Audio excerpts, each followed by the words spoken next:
Have you ever been scrolling through, a video feed, maybe caught something out the corner of your eye and just felt something was a little bit off? Or maybe found yourself wondering where all this just endless content really comes from? Yeah, it's overwhelming sometimes. It is. So today, we're diving deep into a pretty fiery debate. It's right at the heart of content creation right now. The authenticity question. Exactly. The battle for authenticity in this age of AI and, well, derivative content. And we're really digging into this using a very passionate, kind of unscripted monologue from a longtime creator. Okay. It's titled Authenticity in the Age of AI, a Creator's Stand. Yeah. And it also pulls in some critique from an article called YouTube's Crackdown on AI Slop and Commentary Channels. So quite pointed stuff. Sounds like it. So our mission for you, listening in, is really to unpack this creator's perspective. It sounds quite powerful. Definitely. And try to understand what's truly at stake here for, content integrity. And maybe peek into the future a bit.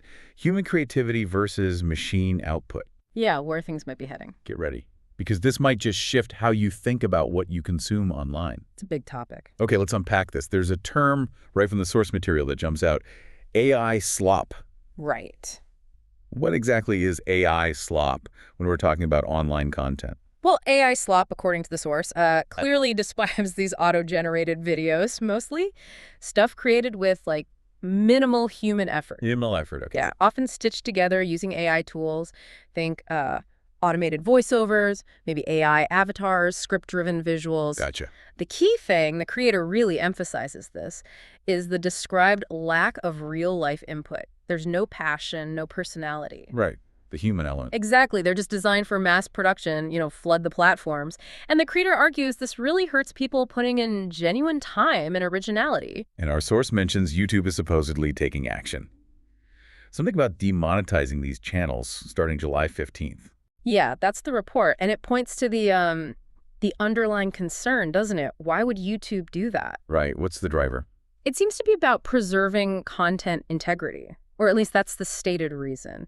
This creator uses a really vivid metaphor. Oh, yeah. They compare these AI videos to slop, like cheap, mass-produced food that has zero nutritional value. Wow, okay. It really captures that sense of cultural emptiness they feel this content has, and it forces you to ask, well, what happens to our digital diet if it's just filled with these empty calories? That's a really powerful analogy. Yeah. It does make you stop and think about what we're actually consuming online, doesn't it? It absolutely does, and it really highlights the difference when you compare it to the kind of dedication we see from creators like the one the source mentions, the Viking historian. Right, let's talk about that. We've touched on the slop being churned out, but what about the other side? The people putting their heart and soul into it. Our source highlights this specific creator focusing on Viking Age history. And their approach sounds pretty unique.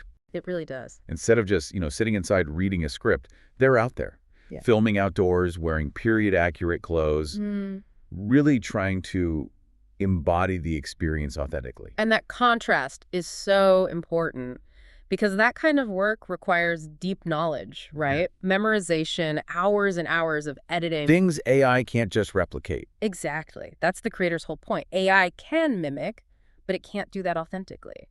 And what's frankly a bit scary here is the risk they point out. Which is? That AI-generated history content is apparently already rewriting the past, putting out inaccuracies, and a lot of viewers just they can't tell the difference. Oh, wow. So it's not just about, annoying content. It's potentially misinformation. Precisely. It goes beyond just entertainment. It touches on the factual integrity of what we learn online. And it really throws that labor disparity into sharp relief, doesn't it? Thinking about the time involved. Absolutely. The source notes AI videos can take, minutes to produce? Minutes, yeah. Maybe less, compared to hours, sometimes days, that real creators spend scripting, filming, editing, the whole process. So what does that mean economically, ethically? Well, that's the rub. These human creators, they can get drowned out. Or worse, copied by faster, cheaper AI versions. Right. And the creator specifically calls out viewers here, maybe unintentionally supporting this. You hover over a thumbnail, you click on it because it looks interesting. Feeding the algorithm. Exactly. Feeding engagement to this low-effort stuff. So it really brings up a crucial question. What does this all mean for the actual value of human creative work in this digital age? Yeah, a huge question. Now, this creators' critique, it doesn't just stop at AI slop, does it? No, it broadens out. Yeah. They also take aim at reaction and commentary channels. Okay, that's another big category. What's the argument there? It's pretty direct, really. The argument is that people are profiting directly off someone else's work, just reacting to it, often they claim, without adding much substantial value. The creator argues this is actually, in some ways, worse than AI slop. Worse? How so? Because it directly leeches off original human-made work. And they believe it actually discourages authentic creators from covering certain topics because they know their work will just get picked up and reacted to. That's a pretty strong take. Because, you often hear the counter-argument that good reaction channels do add something, humor, analysis, context. Right. Does the source acknowledge that distinction? Or is it just a blanket criticism? It reads as a pretty broad critique, honestly. They don't seem to carve out many exceptions for quote-unquote good reaction content. Okay. Their core issue seems to be the economic model itself, profiting from someone else's creative labor without, direct permission or contribution. And they suggest a fix. A pretty radical one. They suggest either all the revenue from that commentary content should go straight to the original creator. Wow. Or it should just be demonetized completely. That would certainly shake things up. It makes me think of that analogy they used. The one about literature or music. Yeah. You can't just quote huge chunks of a book or a song, slap your name on it, and sell it. Absolutely not. There are clear rules, copyright laws. But the creator argues that on social media, this kind of repurposing is just shockingly common, widely accepted even. And they think that's fundamentally flawed legally and morally. It's fascinating how the norms feel so different online, isn't it? Which kind of leads us nicely into the deeper, more philosophical point the source makes about AI itself. Okay, what's that? That AI isn't actually intelligent, not in the way we think of intelligence. It's just a really sophisticated mimic. So it's not really creating anything new. Not from a place of imagination, no. That's the argument. Every image, every word, every video it generates, it's essentially stitched together from vast amounts of pre-existing human-created material it was trained on. Like a collage. Sort of, yeah. Or the source didn't use this exact analogy, but it made me think of like an incredibly talented karaoke singer. Okay, I like that. They can hit every note perfectly, mimic the original artist's style flawlessly, but they didn't write the song. They don't feel the lyrics. Right, there's no original spark. Exactly. And for this creator, that's the fundamental difference. Real art, real creation, in their view, needs original thought, genuine emotion, intuition, things AI just doesn't have. So AI is presented more as a mirror, reflecting what's already there, not a muse that inspires something truly new. That's a perfect way to put it. A mirror, not a muse. A karaoke singer. Yeah. That really sticks. Yeah. But if all we start getting is, well, AI karaoke, Yeah.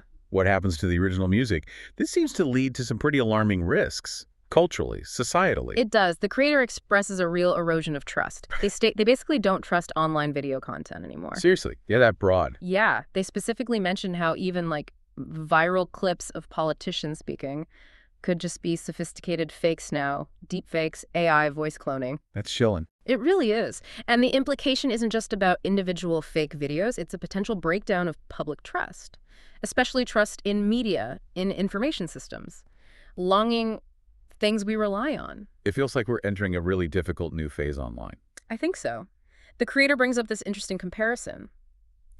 They mention how society eventually came together to tackle the ozone crisis, a big, complex, global problem. Right. And they argue that maybe society could and perhaps should take a similar united stand to limit AI's unchecked spread in these cultural spaces, protect authenticity. That's a bold call to action. Yeah. But what about the platforms themselves, like YouTube? There's hope there with the reported crackdown, but the creator sounds skeptical. Yeah, hopeful but skeptical seems right. They point out, look, YouTube is owned by Alphabet, Google, right? And Google is all in on AI development. So the worry is maybe this crackdown only targets other people's AI, the non-Google stuff, while letting their own AI tools continue or even flourish. So is it really about authenticity or is it about controlling the AI market? That is the million-dollar question, isn't it? It's hard to know the true motive. Yeah. But regardless of motive, the core argument the creator makes still stands. Preserving some level of authenticity feels vital to YouTube's identity. What makes it different? Yeah. If it just becomes dominated by AI slop and, low-effort reaction content, does it risk becoming just another feed of shallow derivative stuff?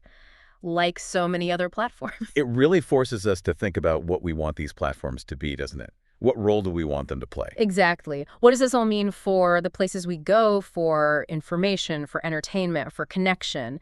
And how much human input are we actually willing to trade away for convenience or novelty? We've really dug into a lot here. Yeah. It's clear this authenticity versus automation thing isn't just some tech issue.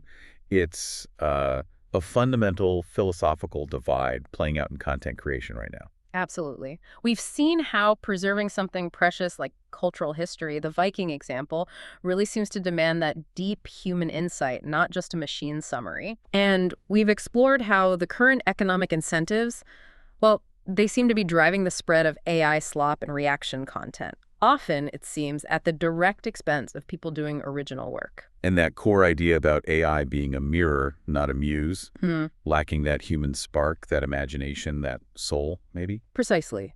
It can imitate, but can it originate? That's the heart of the debate. And the sources did propose some pretty potent solutions, didn't they? Demonetization, maybe redirecting ad revenue, definitely raising public awareness. Yeah, getting viewers to think more critically about what they click on, what they support.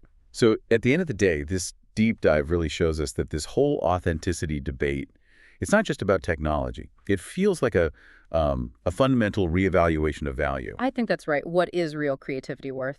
Especially when a perfect imitation might just be a click away. So maybe the final thought for you as you navigate this huge ocean of online content, just consider the human effort, maybe the passion, the originality, or lack thereof, behind what you're consuming. It prompts the question, doesn't it? How will your choices, your clicks, your views, how will they help shape the future of digital authenticity? What will you choose to support? Really powerful questions to mull over next time you're scrolling.